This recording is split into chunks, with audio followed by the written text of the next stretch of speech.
la chaîne qui vous édifie. Comment passer dans Nzambe au soi-disant va séduire un plus grand nombre de peuples de Dieu? Et ça na kati na mboka na biso, et ça na étranger, et ça la batu oyo batala kabango na ba télévision. Baza influencer makasi menga. Phénomène makiono, ya on les toana. Surtout babiloko wana. Ozomona prophète a telemi azo dénoncer biloko. Mais nga na zolo bakeli ko nza lokuta parce que Dieu nous donne des discernements. Ah oui. Papa, et comme temps oyo makambo oyo zo salima na nkuku edi wana poisa. Oui. Et comme pour Yesu aloba qu'il n'y a rien de caché qui ne restera caché. Très bien. Et loko mokote ya nkuku ekotikala ya nkuku.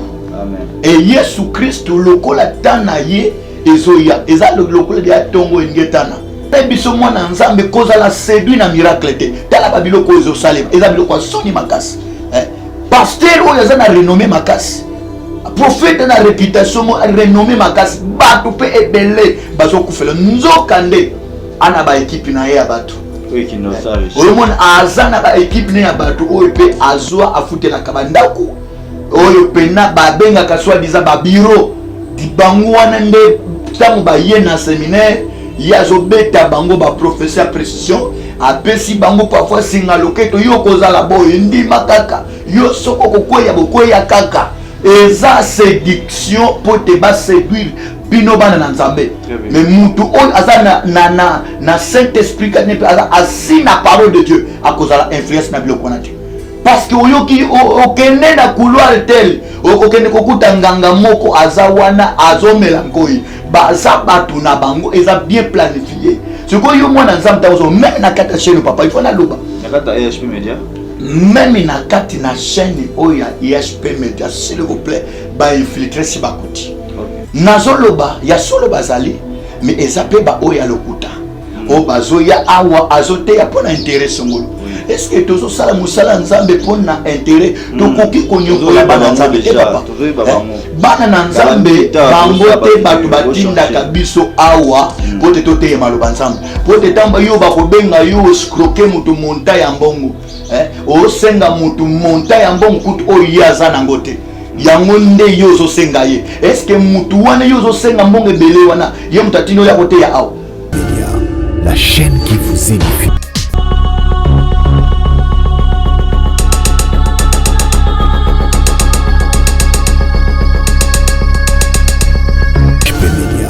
La chaîne qui vous édifie. Voilà, shalom peuple de Dieu, voyez malam na kati émission na biso Parlement céleste. Parlement céleste, ils allaient placer au Lola et le Bakandeng et tout ça, voyez Sabino chaque jour, Lola et Messa na ko. Tali sabiso ce qui est profond et caché en tout cas kolo apambola biso nyonso bi partout au tozwami kolo azana biso et je dis aussi un grand merci na bino batu oyo. Bon, message toujours pour prier pour toute émission, bon message toujours pour prier pour na chaîne Nabiso et HP Media. En tout cas, ce qui a été Nzambe, Aïbana Kozala Nabiso, ma communauté ici Biso, c'est poussé par l'esprit que les hommes de Dieu parlent de la part du Seigneur. Ce qui a été au Pambolama, et je ne suis pas seul sur ce plateau, je suis avec l'homme de Dieu, hein, le prophète Richard Nemi, la machine de l'Éternel. Présence Naye, Nakatia Plateau, en tout cas. D'abord, nous remercier Batou Nyos, Oyobozo commenter, commentaire à Malam, et puis Nyos Bozo Bengaye, pour un peu pour fortifier et message de Zaya Gitokolelo, actualité Zali, restez toujours scotché branché sur cette émission EHP Media et puis sur cette chaîne. Alors, ça c'est l'ensemble des saints, ils ont ensemble à Baranzambe et tout peut si on botte dans le sous l'homme de Dieu. Merci Papa Mbote Mingi. Merci. Voilà, donc qui appelle et avant hier, Nabutu, et ça là, moi pas si, bon, gloire à Dieu, nous avons épargné par rapport à la menace. Baiko menacé yo tandis que ozalaki na nzela ozo marché pembeni ya ndako abandaki kolandela. Alors nalingi nga te naloba ngo c'était passé comment okeba na nzambe bakomeka mpe oprier mpona yo.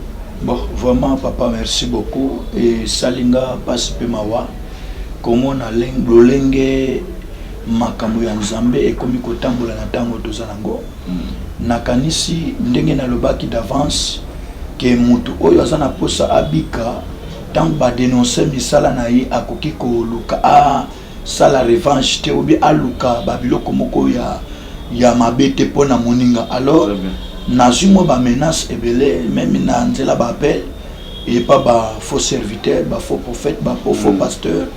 Lolenge bazali ko menansenga kotinda même moko ya batu na bango. Ote baluka un peu ko intimider ngai jusqu'à ce que ba msusu ba landelinga vraiment ti esika onaza loger, ba landelinga vraiment pote ba meka ko menansenga. Mais gloire à Dieu, Nzambe aza mobate na biso, Nzambe vraiment abatele biso na pendant que nazaki na kati na prière, nzokande ezalaki na groupe ya bato bazalaki ko filenga yi. Bazo filenga yi poti baluka basala nga mabe. Babi nazomo déjà na datant na bando kotambola, nazomo na 5 bato, namoni ba jeune misatu na papa moko mukolo na mwana mwasi moko. Bazo ba ke prophète yango yewana, prophète yango bona musika déjà na yoka ki bango. Nazumba la moko voiti na démarré et puis nazala qui déjà koki mambango. Pourquoi? Parce que na santa kizabata balandinga bazupe ba moto balandinga po basalanga mabe, mais na s'échappa ki na ndenge pe na koma ki na kimia na esika nazali Nzambe agarda kinga na ndenge pe tolam ki na tongo. Voilà. Merci beaucoup. Kamba biso na losambo botokota na profondeur prière.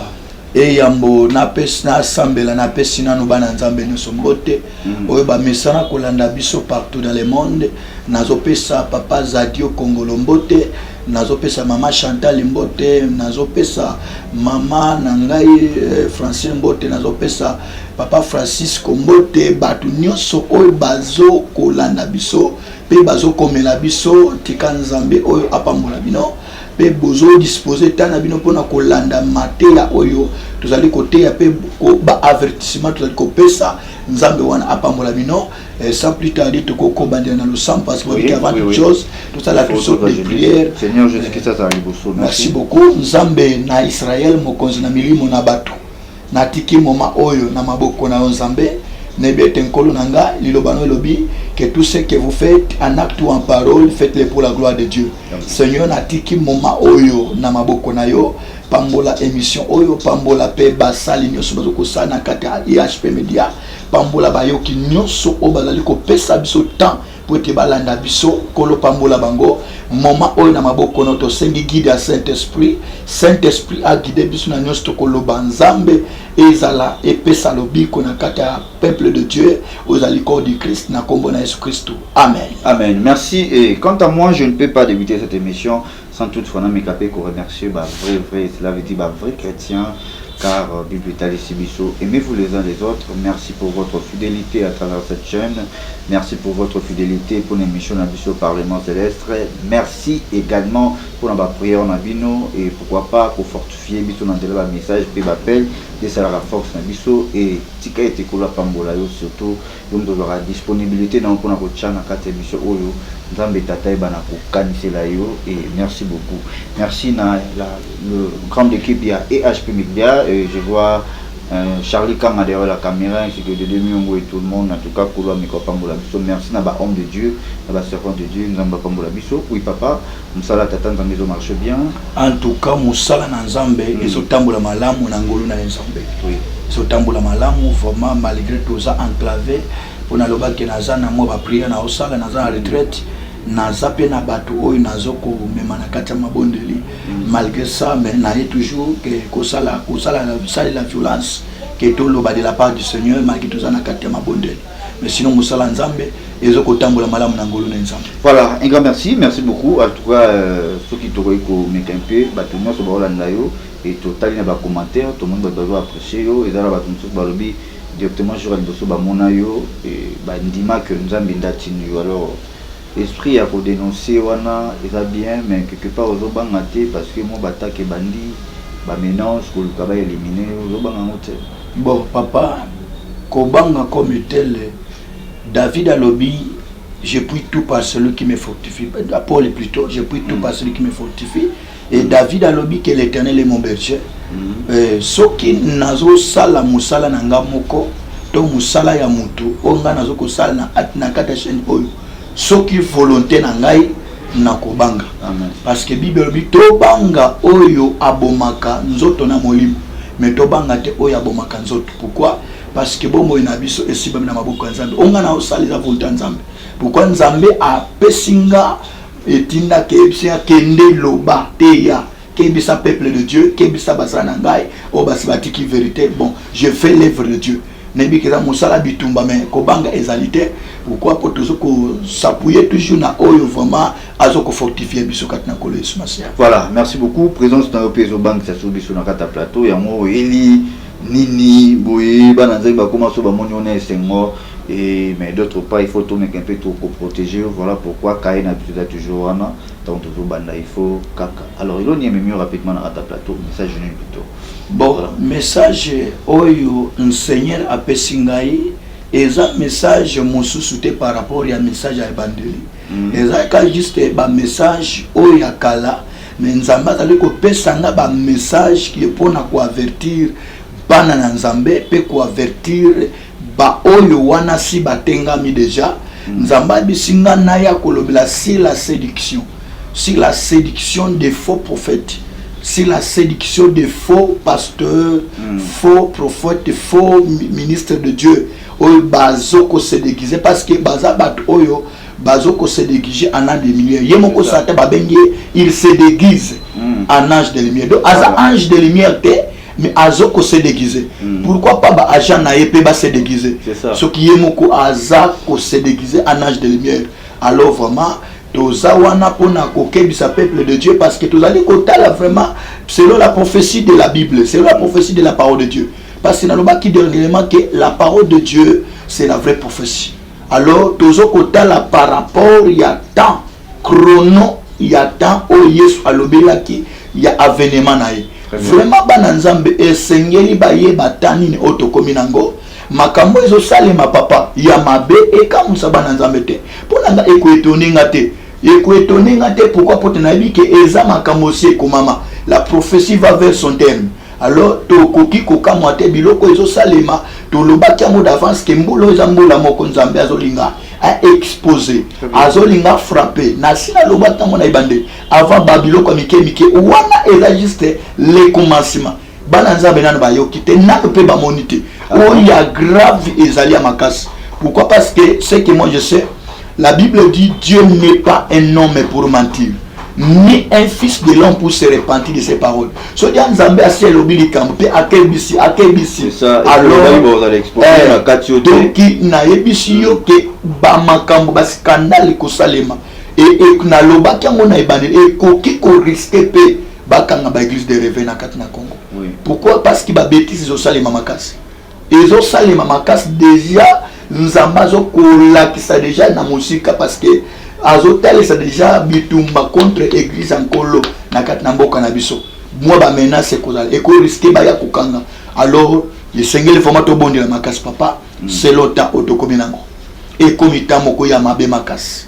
Voilà, merci beaucoup. Alors le kozo déranger zali que na kati ka ina biso parmi bateau cité to na 23 noms. Na 23 noms et déjà le baki que bébé boza na poissa autant la biso to ga des autres. La fois passée ça que ba musicien ba chante yembi ba obima ba bimi et sur 23 noms to za déjà na 3 noms et bimi. Voilà. Jusqu'à le 20 et le 23 noms so ba se repentir et nzamba za prêt à obima ça bango lisusu. En tout cas vraiment nzamba za prêt nazo lobila lisusu. Muyoki ya prophétie o ya landa kape ayokaka ou asalaka keba likolo ya prophétie nazo ba likolo ya un grand baoba na kati na Congo. Aza mutu moko ya renommé makasi. Vraiment aza un grand un père. C'est un pasteur? Donc il est pasteur, il est un apôtre. Un apôtre. Alors na kati na référence na eza na kati ya limité. Donc il nazo kolobela limité belé parce que na limité précisément na 8e mairie. C'est bon Papa nazo kolobela nzambe ata lesingai mabe makasi pona ye nazo mona maladie ya makasi. Nazo mona maladie ya makasi pona mpaka oyo vraiment azala prudent makasi parce que na kati ya maladie on ekoli chikeme mana lewa. Nzamba bisinga ke sengeli amika kozongela nzambe. Nde iloko na simba lelo kolobela si la séduction l'homme de konangai plus si la séduction bato ebele baza séduit contre les miracles ba faux miracles ba faux prophéties ba faux babiloko ezoko salema ezama wa makasi. Pourquoi? Parce que ils ont séduit bana nzambe ebele ils ont servi ban ensemble ebele. Alors il faut que ce peuple de Dieu pour tout ça na posa te que batuana ba kende kaka kokota na moto ou bien bazanga na enlèvement de l'église. Kolo Yesu azana posa na bango avant Yesu azon ke babima bisika wana ya lokuta bazali biso to prier nzambe. Tozo prier nzambe papa to na posa batu babika la bongo la mitema. Soki nzambe azoko exposer batu bon biso to kosa to ngana linga kamusali na nzambe oyo a défendre kama bete. Très bien. Na linga kamuto oyo pe ozana nzoto oui c'est bien.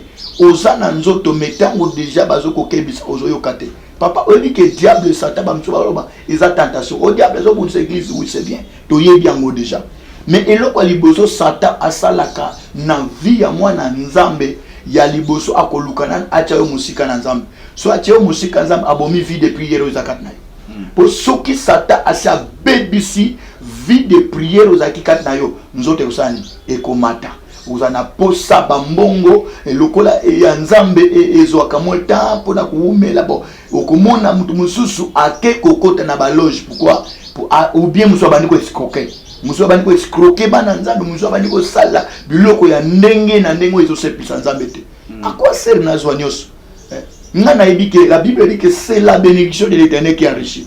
Et elle ne se fait suivre d'aucun chagrin. Quand l'Éternel bénit papa, n'andimite que malheur mon copé kolando na kata bénédiction wana. Mais lelo est comme il est contraire.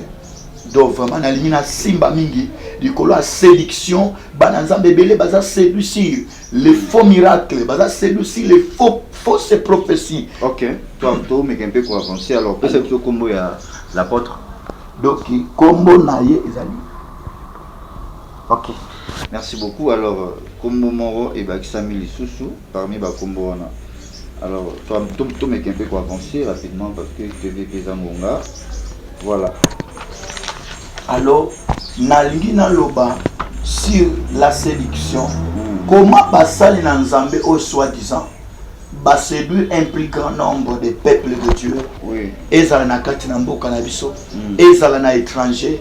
Ezala batu oyo batala kabango na ba télévision baza influencer makasi menga phénomène makiona ya on étoile surtout babiloko wana ozomona prophète atelemi azote azo dénoncer biloko menga nazolo ba biloko nza lokuta parce que Dieu nous donne des discernements. Ah oui, papa et comme temps oyo makambo oyo zo salima na nkuku ebi na poisson oui et comme pour Yesu aloba qu'il n'y a rien de caché qui ne restera caché. Très bien. Et loko mokote yankuku ekotikala yankuku. Amen. Et Yesu Christ lokola tana ye ezoya eza lokola dia tongo ingetana. Avènement ya Christ eza déjà lokola tongo ingetana pourquoi? Pour abengami l'étoile du matin. Brillant. L'étoile brillante du matin. Alors lokola ye aza lumière aza pole ya tongo. Déjà misala oyo bana ko salema na babutu na ba 0 na ba 22 ezolinga ebima poisson. Merci toi avancer. Alors vraiment na lingi na nutozo na lumière ya parole de Dieu okoki kotangela biso na mukanda ya Matthieu chapitre 24 oza le quoi lumière ya parole de Dieu à partir du 5e verset du 12e verset tozo mo lumière moko ya parole de Dieu. Car plusieurs viendront sous mon nom. Po ebele bakoya na se ya kombo na ngai disant bakolo baboyi. C'est moi qui suis le Christ. Ngayeyo Christ. Et ils séduiront beaucoup de gens. Pe bakokosa batu ebele. Vous attendrez parler de guerre. Bokoyoka bakolobela makelele ya babitumba. Et de bruit. Gardez-vous d'être troublés. Boye bobangate bozala troublete. Car il faut que ces choses arrivent. Poete sengeli makambo oyo eya. Mais ce ne sera pas encore la fin. Ah, kasi ekozala na nusukade. Une nation se lèvera contre une nation. Mboka ekotelemela mboka mosusu. Et un royaume contre un royaume. Bokonzi moko ekotelemela bokonzi mosusu. Et il y aura en divers lieux de famine. Boye ekozala bisika mosusu banzala ya makasi. Et des tremblements de terre. Kolenga pe ya mabele. Tout cela ne sera que les commencements. Nyonso wana ekozala kaka ebandeli ya pasi. Alors on vous livrera au tourment et on vous fera mourir. Boye bakoyeba na konyokola bino pe bakoluka même baboma bino. et vous serez haïs boko yinama de toutes les nations na à cause de mon mabota nom. ebele po na kombo na ngai. Alors aussi plusieurs succomberont et ils se trahiront les uns et les autres. Voilà, ebele baosani bakokoya pe bakose trahir bango na bango tozomona ngo pasteur oyo atelemi na cher abandi ko trahir ba misala mabe ya pasteur mususu wana pe lobike non ngai pe lokolo obimisi ngai ngape na osani nakobwakela yo ba audio ngai pe nakobimisa nyo tozomona ngo ils se trahiront les uns les autres plusieurs succomberont abi ba bele ba kokweya yango tozomona basana nzambe bele esi ba kweyi esi ba pengui ebele ba kopengwa bako se trahir bango na bango bana na nzambe kozala troublete zala troublete mezala na position moko fixe dans la prophétie ya parole de Dieu tozo ken papa na ngai. Voilà. Tokomi. Voilà, Tokomi. Et de faux prophètes, ils feront des grands prodiges. Ah, ba sakoli ebele ya lokuta bakosala bilembo pe bikamuse. Et de miracles. Ah, bikamwa ekosalem. Au point de séduire, ils étaient possibles, même les élites. Voilà. Ntino bakokoma na niveau ya koséduire, ya kokosa memi baponami. Papa, nazo biso vérité que babiloko ezosalema. Baponami na nzambe. Parce que dans la Bible, il y a ce qu'on appelle par les appelés et il y a aussi les élites. Mais babi que bakokoma tina po ya koséduire memi baponami.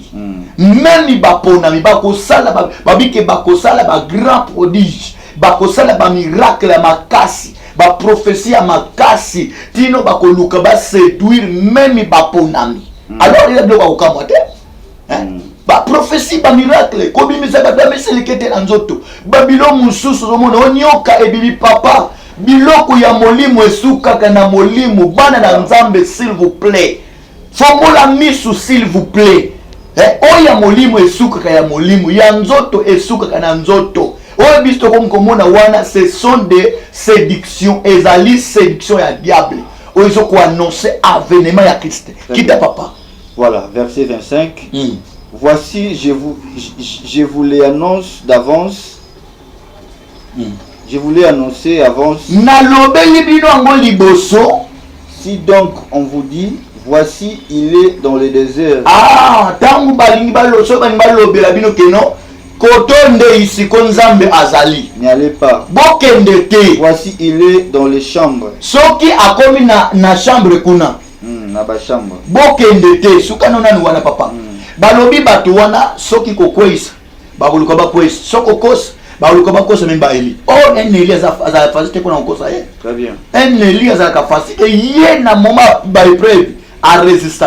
Mais babi que s'il faut séduire, il séduira même les élus de Dieu. Alors bapona minanzam moi nanzam bozolanda ngai yeba ke na tango to komitala ba prophétie s'il vous plaît avant ya ko accepter eloko moi nanzam demande un esprit de discernement kozala kaka influencer te po yoki mutu apesi précision ya prophétie po yoki mutu alobi na kombo po yoki mutu afongoli mutu singa ya loketo bo c'est quoi déjà ya biloko Yesu alobelaki moi nanzam zala prida parce que komi na tango asuka tozasu na posa te to bomba makambo il faut to loba nyoso polele parce que soki to ko bomba makambo wana toza basali ya nzambe te il faut to loba nyoso polele alors ils séduiront plusieurs yeso bina lobeli bino makambo liboso na lobeli bino ngo liboso eza biloko ekokambusa te eza biloko ekokambusa na sepela na nzembo frère na biso pichu mwanza yemba abi kalate to koyeba bango kalate to koyeba bango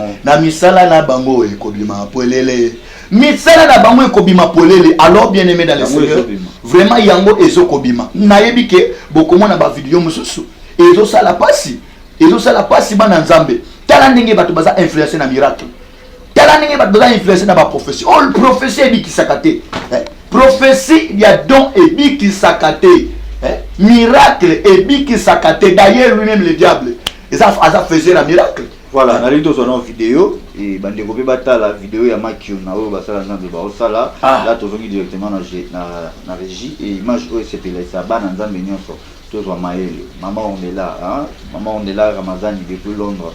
Tantine Aurélie Allegra, Bota les locaux, pour que Ramazan Bebo Soso. Donc, suivez cet extrait, pris, on se retrouve tout juste après. Charlie, quand l'image pro, c'est Bisso, voilà, suivez. La chaîne qui vous édifie. Je suis en train de voir quelque chose et Dieu va te donner quelque chose. Je vois dans ta poche. Je vois dans ta poche. Je suis en train de voir un noix, le noix de palme. Noix de palme.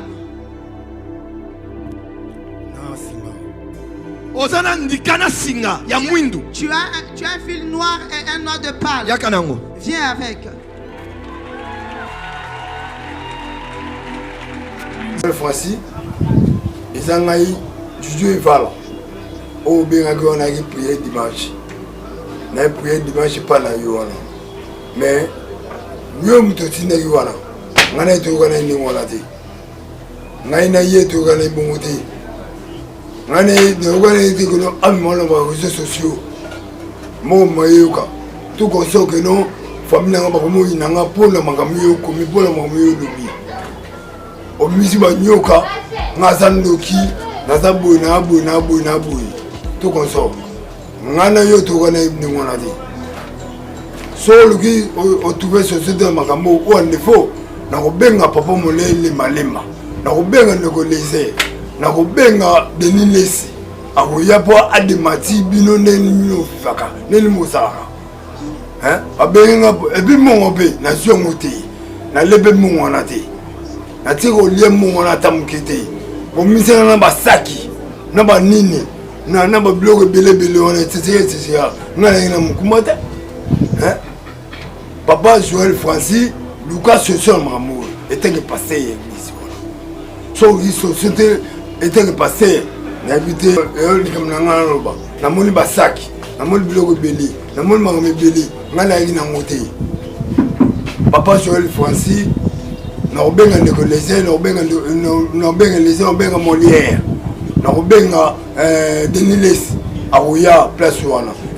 La chaîne qui vous édifie. De retour sur ce plateau, donc l'homme de Dieu, totalement j'avais qui on a, mais ça fait mal. Tombe dans le monde derrière eux. C'est ça. Tout va derrière eux, ça conscience de ça là. Tout bien à nous, bah qui s'y pose au monde. Et pour l'angai moko, et zo bank sangate et puis nazo kamote. Parce que tant nazo tal biloko na ba kiza lokuta. Il y a un esprit de discernement, faut te senga comme Moutou dans le Saint-Esprit, il ne croit pas toutes choses. Moutou dans le Saint-Esprit, il faut senga appelle dont il y a discernement des esprits. Papa, nakata Bible ezalaka na mwana mwasi moko na esprit piton. Mwana mwasi wana amoni Paul aleki asakoli. Amoni Paul azongi asakoli. Et puis biloko pe azoloba na Paul ezabongo. Mais tant Paul ezaki na esprit à discernement, Paul a comprendre à sosoli que esprit wana eza nzambe te. Eza esprit moko malin. A pas meli molimo ya pito et pas ya mwana mwasi oyo molimo ebimi. Alors tikane biso mwana nzambe koza la séduit na miracle te. Tala ba biloko ezo salema. Eza biloko soni makasi. Pasteur oyo eza na renommé makasi. Prophète na réputation mo renommé makasi. Bato pe ebele bazo kufela nzokande ana ba équipe na ye ya bato. Oui, qui nous a réussi. Omon azana ba équipe ne ya bato oyo pe azwa afutela kabandaku. Oyo pena babenga kaswa diza ba bureau di bango wana nde tango ba ye na séminaire yazo beta bango ba professeur précision apesi bango parfois singa loketo yo kozala boyo ndima kaka yo soko kokweya bokweya kaka eza séduction pour te ba séduire bino bana na nzambe. Mais mutu on aza na Saint-Esprit kanepe aza assis na parole de Dieu a kozala influence na biloko na Dieu. Parce que oyoki okende na couloir tel okokende kokuta nganga moko azawana azomelankoyi baza batu na bango eza bien planifié. Ce que yo mwana nzambe tazo même na kata chaîne papa il faut na loba na kata EHP Media même na kati na chaîne oya EHP Media s'il vous plaît ba infiltrer si bakuti. Okay. Nazo loba ya solo bazali mais ezape ba oya lokuta o bazoya awa azote ya pona intérêt songolo. Est-ce que tozo sala musala nzambe pona intérêt to koki konyokola bana nzambe te papa bana na nzambe bango te batu batinda kabiso awa pote tote ya maloba nzambe pote tamba yo bakobenga yo scroquer mutu monta ya mbongo o senga mutu monta ya mbongo kutu o yaza na ngote yango nde yo zo senga ye. Est-ce que mutu wana yo zo senga mbongo ebele wana ye mutatino ya kote ya awa biloko ndenge wana bilo mo bana nzafu bazala mayele makasi. Ko prophétiser c'est bien oui mais senga so offrande pesa mabete semence eza mabete selon l'orientation mais quand même ezala abetite ke na ke côté ya kapona zo bonon va se repentir mutu oyo atie yo na musala eza mondimi wana te yo kende ko déranger nzambe nde atie yo na musala balobi l'ouvrier même son salaire non ko sengo pa mondimi kende ko senga salaire e pa nzambe atie yo na musala ndenge nga nazabu nazana ba partenaire nazana ba partenaire ba mama na ngai belé même na France partout na Canada ou ba benga kangai ba mona pe loboko nzambe mais nasenga kabango te à moins que nzamba orienté nga nasengi maman ko soutenir ngai mais lelo na kati de l'homme de Dieu ceux qui ba diaspora ba dessus surtout ba maman na biso ba Holanda biso en tout cas to pesi bino mbote maman ko talanga mon frère ma sœur ono zo landa ngai avant ya robenga nom de Dieu mais qu'à vous vérifier et ça la bien et puis esprit à discernement sambe la nzambe et vous la vrai bah faux déjà bah côté et to cause combien de serviteurs de Dieu papa presque mi balé baza mi balé il faut ba se oui ba te ya kapé awana IHP media so qui ba se repentir de talibango yeba ke mwana nzambe tanga zumbongo na ye apesiyo mais amoni le côté akomo ko benga yo boyo kangele téléphone yeba ke nzambe tanga zo tangisa ma misu azolela le apona yo nzamba ulanda yo. Je dis un grand merci à l'homme de Dieu, le pasteur Nash, Israël Nash, le père des orphelins, Nzamba Pambolayo, merci. Voilà, continuez papa. Donc vraiment et pas le baramambo, mais papa, il faut tout loba. Moussa Nzamba Israël Nzamba Pambolayo, le col sali ko souffrir pour l'évangile, ko la vérité, ko la pambolo makas. Alors papa va infiltrer ba ko makas. Ozomona mutu azalaki na yempe mutu moko azanga keloko kusana na vie amonika boye aye ona lingina te maloba nzambe aye nescroquerie mambo ebele ba professeur lokuta et puis soko landeli batu wana soki bozana kata linya batu ebele na mboka wana bobengi ka komona la même professeur ko pesa yo yango ko pesa mutu mususu yango ko pesa kuna molimo na nzamba za kabongo te il faut molimo na nzamba loba faut molimo na nzamba loba bible lobi ala kela mama be oya ko loba likambo ute pa nzambe te combien de hommes yango mona basana nzambe ya lokuta ba sous la malédiction pourquoi bazo loba nzamba yebisinga molimo na nzamba yebisinga eza blasphème ote wabi salama bena mwana mutu mena molimo na nzambe te eza péché impardonnable alors vraiment toza la prudence makasi bana nzambe séduction et comme makasi et comme na tanga suka balobi ke ata oyoki ke Yesu azana ngomba boy kokende te ata oyoki ke akomi koto kokendete do c'est-à-dire quoi ba église dimi ebele basal na nzamba akomi ebele eza pe mabete eza mabe parce bila mabete parce bila bi elanga eza monene kasi basali baza mokene quel sorte ya basali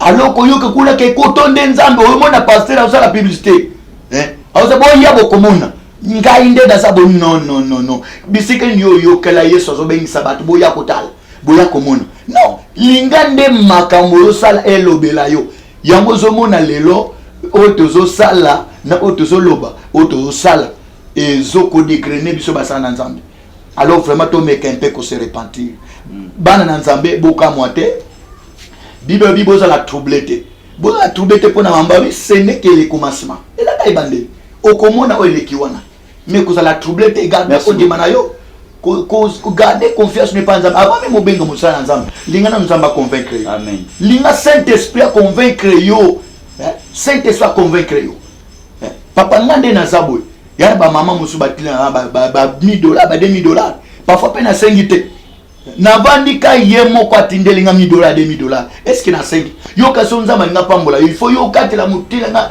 $10,000 c'est pas ça eza mabete mais loba makambo ya solo koluka exploiter bana nzambe te donc vraiment yangwani zo kolobela bana nzambe ke vraiment ça la prudence comme na tambo baza batu na bango baza ba bureau na bango oyo mona ka muto atelemi azopesa ba prophétie bokende place tel botala eza batu na bango abazaka plus de 50 personnes o ba gérera ka futa na bamba mbongo nebi ke otali video wana ekopesa mayele mwana nzambe to na posa to bomba mabete nyoka babokola kangote so bokoli nyoka un jour akoswa yo nkosi babokola ka so bokoli un jour akolia yo donc s'il faut te dénoncer Tobi sa vérité pour Nzambe, pour la gloire de Jésus-Christ, pour sauver un plus grand nombre de gens et des enfants de Dieu. Que l'Éternel vous bénisse vraiment. Voilà, un grand merci. Nabino nyoso bozolo nabiso, kula za nabiso na pesi basala Nzambe surtout. Voilà. Nyoso ba motebeli. Alors, difficulté za les surtout zali ba foi ya bandimi ya église ya ba pasteur oyo bazokuya. Voilà. Ba foi ya bana na Nzambe, surtout ba ba pesa ba confiance na ba pasteur. Papa. Lelo abimi to la moki mutu abimi et lobi to ebité. Alors conseil pour na ba fidèle ya l'église ba otala biso. Pour lelo so eza susu vidéo ya Moïse mi ebimi lelo to ba rebete les panzani. Moi conseil. Et ça bongo. Tozolo bakaka. Conseil, et ça passé. Oui. Tokomi musako ya loba. Parce que la prophétie va vers son terme. Nazo loba boye pona bana Nzambe wana musa papa na ngai plus. Omoni eloko kokoya na lisumu. Nzamba habito jijete mais soki omoni ekomi habituel wana eza susu tentation te mais yemo kaza di nombre oui ko na mabe atambala moko bat bako comprendre nga ake boy vraiment na ko ya ko sérieux mais yo obe même ba mikolo baloba nini ke sika obeti le bako babosa na kangote nga so na beti le bako au na ko ke na betaka le bako au pe na kozwa mayele biso na munoko na biso to lobaka ke tutuntu alelubu bari kumbusa elingo loba nini tutuntu ala elubula bari kumbusa c'est-à-dire elingo loba ni libaku ya mutu aliboso mutambo zo tambo na nzela mutu aza liboso abeti libaku yo za na sima obeta sur libaku place wana are et pesio avertissement ke mutu ndenga beti libaku ifonga nsani nazwa mayele okosote wana yango mona ka ba meme bakoza la 1000 soki bazolanda bango soka kocheka nzete liboso na bango ya kokamp ya kokwena nzela boy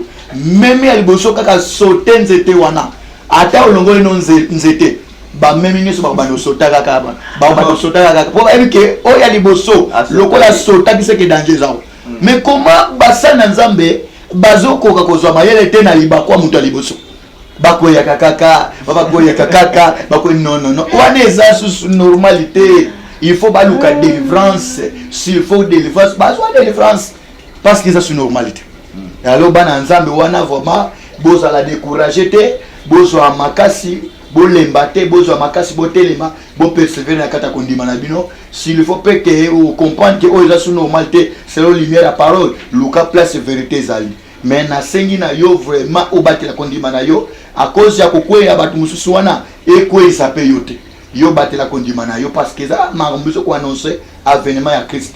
Voilà, merci beaucoup en tout cas message komi bana Nzambe nyoso ba to aza mato ya koloka ayoka o bazana mato ya bomba abomba et toutefois to sambe la Saint-Esprit et bana ko sosola biso et message à obeta c'était ça surtout les patence ngai na lina lobela mingi s'il vous plaît ba pasteur ba sana Nzambe ba prophète papa ngai na loba makambo o eso bima na motema na ngati na loba makambo za na kata lumière parole tanga biso na 1 Corinthiens 1 Corinthiens chapitre 3 bandaka na 15e verset wana otangela biso.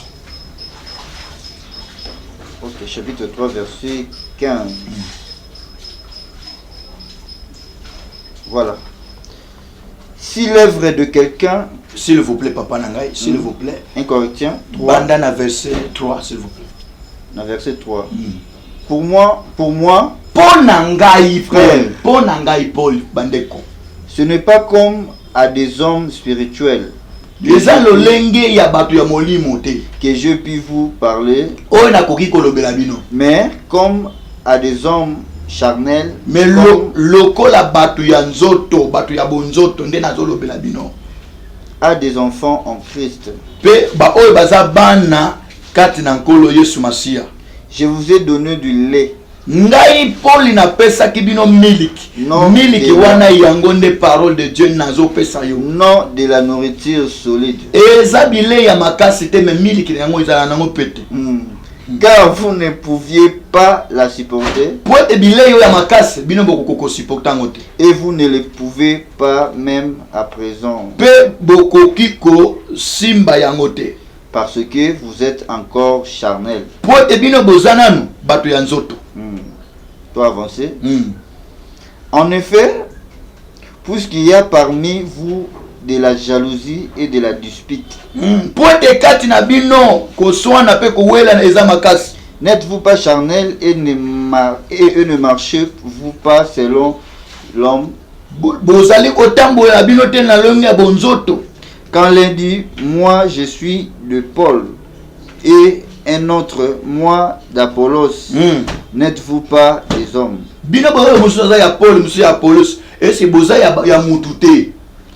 Qu'est-ce que donc qu'Apollos et qu'est-ce que Paul, de serviteur parmi les moyens desquels vous avez? Vous avez Paul, Apollos, selon que le Seigneur l'a donné à chacun. J'ai planté Apollos à arroser. J'ai planté Apollos à arroser. Mais Dieu a fait croître. En sorte que ce n'est pas celui qui plante qui est quelque chose, ni celui qui a arrosé, mais Dieu qui fait croître. Voilà. Celui qui plante et celui qui arrose sont égaux.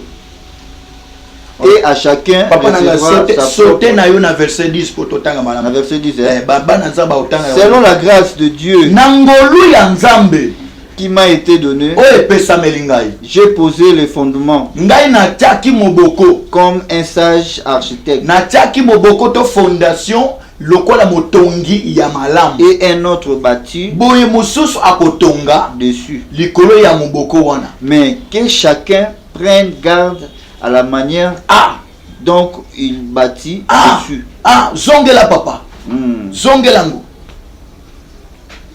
Voilà. Nzambe, ça passe. Selon la grâce de Dieu, j'ai posé le fondement comme un sage architecte et un autre bâti dessus. Mais chacun prenne garde à la manière dont il bâtit. Car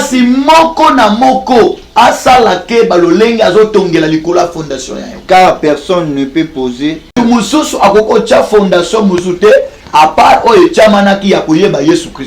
voilà, car personne ne peut poser un autre fondement que celui qui a été posé, savoir Jésus-Christ.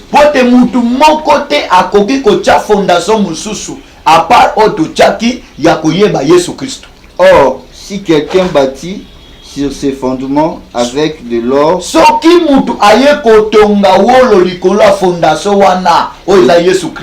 de l'argent, de pierre, du bois, du foin, du chaume, l'œuvre de chacun sera manifestée. Voilà. Du chaume, l'œuvre de chacun sera manifestée. Amen. Car le jour la fera connaître.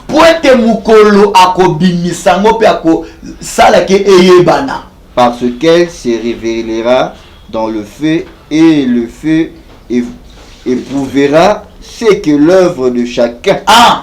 Moto ekoyebana kolakisa o ezali musala ya moko na moko. Ngana banga kananga te soka loka wana mama. Otonga eglise munene eyona nzambe. Ozala na foule ba million ya batu na sima na yo na nzambe. Gloire à Dieu. Ozala de bandimi problème te mais Paul azoloba aw. Batu azolobela aw ezaba na nzambe. Alobi ke ngai Paul lokola motongi ya mayele. Abi lokola motongi ya mayele nga Paul. Parce que ça apôtre na posaki fondation. Fondation nga na posaki ezali nini ya koyeba Yesu Kristo. Paul ayila kibiso mateyo bosute. Même les lobana na nzambe fondation ni ba ma miracle, ba prophétie non. Abi lié à poser fondation ya koyeba Yesu Christ kasi. Mususu akoya kosali, akoya kotonga likolo ya fondation. Moko na biso basali tokotonga likolo ya fondation wana o ezali koyeba Yesu Christ. Mais alobi moko na moko asala keba. Lolenge azali kotongela likolo ya fondation wana. Très bien. Papa, basali na nzambe. Onga na koyeba lokola avertissement basali nzambe. Balobi moko na moko asala keba. Ndenga zo tongela likolo ya fondation wana. Fondation wana c'est Jésus Christ. Mais ndenge yo zo sala musala nzambe likolo ya kombo na Yesu. Sala keba. Amen. Ndenge yo zo memela église na nzambe. Sala keba. Très bien. Po balobi musala ya moko na moko ekoyebana. Pourquoi? Le jour la fera connaître. Balobi le jour c'est qui? C'est Jésus Christ. Mukolo yenda zali mukolo, yenda zali la lumière. Yenda ko sala ke musala oyo sala ke yebana. Yango Yesu alobi nzete na nzete kusali ekoyebana na mbuma nango. Amen. Comment na nzete c'est bien, omonika nzete makasa olobi ba moko te. Nzete oyo ezala kitoko. Merci beaucoup. Ezala kitoko ndenge est-ce que mekimbo manango? Balobi sala keba, musala moko na moko usali ekoyebana. Voilà. Alors, s'il vous plaît papa, balobi soki olingi kotonga likolo ya fondation wana, bamisu bakotonga or na or, bamisu bakotonga na argent, bamisu bakotonga bamisu bakotonga na bakoni likolo ka ya fondation wana, bamisu bakotonga na bafoin mila makasa moiza na zamba. Mais balobi ke tobanga te musala ya moko na moko ekoleka na moto. Eza eloko le preuve. Ekoleka na moto. Alors soki eziki na moto, c'est que ezaki musala moko ya mabe. Nde biloko zomo na tango yi. Biloko toza na ta moko ya moto oyo esengeli musala ya moko na kusali eyebana. Abi soki eziki na moto okozwa récompense te. Mais soki résister na moto nde okozwa récompense. Autre dit que or so batongela or résister na moto. So ba lection na moto engala kamakasi. Alors basa na nzambe toza la prudent, toza la mayele pona koyeba tant toza nango. Lolengi to sala musala nzambe toza la vraiment prudent makasi po teza mikolo moko eza très mabe makasi. Donc vraiment nzambe a pas. Merci beaucoup, nous sommes arrivés à la fin de cette émission et TV Zappé Monga tout de suite belé oyo baza matoya koyoka bayoka. Nous sommes arrivés à la fin, c'était bel et bien votre humble serviteur le prophète Richard Nimi, le dénonciateur, autrement dit la machine de l'éternel. Donc toujours aux les capons à Betambila où ils allaient le message à répatance. Vous êtes pour les numéros affichés juste en bas à l'écran. Vous en avez besoin de prière, vous en avez besoin de consultation prophétique, vous en avez besoin d'orienter, vous en avez maladie. N'hésitez pas à appeler l'homme de Dieu car cette émission c'est pour de vrai. Donc bien à l'homme de Dieu, tout bénéficie de la grâce au Nzamba. Et pourquoi pas yom tout en hôpital et yom tout so bungi 6 fois na yo lembi par rapport à makambo pasteur ba osala. Et laisse-moi te dire que parmi il y a des faux, il y a aussi des vrais. Voilà, faux basa la faux pas vrai, batombo. Yango na lobato. Merci. Nzambe ameka ko pambola biso to comme na suka. Merci pour na eloko lobi poto comme dia na suka limbisa papa obike faux basa la pour ba vrai pe ba yebana. Parce que soki vrai billet ezala kate faux billet moyen bima exact il faut faux billet à dollar tango ezobima c'est que bazwa mon vrai billet nde kuna ba faux bazobima parce que ba vrai pe bazali ko quand c'était que na Congo kuna ou bien neni ba bango pas comme non exception ensemble ezali ba o nan ba fuka mi liboso balite. Très bien. Donc vraiment il y a encore on va bengi la réserve de l'éternel. Très bien. Bango nanu babuki mabolongo na bango te liboso ya Satan le diable. Donc maboko eza pembe nzamba pambola bino numéro eza wana ozana problème et osenga soutien prière. Je sais que le Dieu que nous prêchons avec persévérance, ce Dieu-là ne manquera pas à vous bénir. Persévérer dans la crainte de Dieu, persévérer dans l'obéissance de la parole de Dieu. Persévérer parce que la Bible dit c'est lui qui persévérera jusqu'à la fin, il sera sauvé. Que l'Éternel vous bénisse. C'était votre humble serviteur, le prophète Richard anime la machine de l'Éternel. Pourquoi la machine? Parce que Ezali et Loko Nanu va utiliser. Bien aimé dans le Seigneur, que Dieu vous bénisse. Nzamba Pambola Bino Makas, soyez éclairés par la parole de Dieu. Nzamba Pambola Bino. Je ne peux pas manquer prier, Seigneur, merci. Pour na lolenge ou assista kibiso na kati ya moment ototi koteka elobano na nzela chaîne oyo nzambe pambola moyoki nyonso pambola pe surtout koleka basali nyonso bazosana kata chaîne oyo koleka pe na Papa Brice pambola Yesu makasi parce que La chaîne qui vous édifie.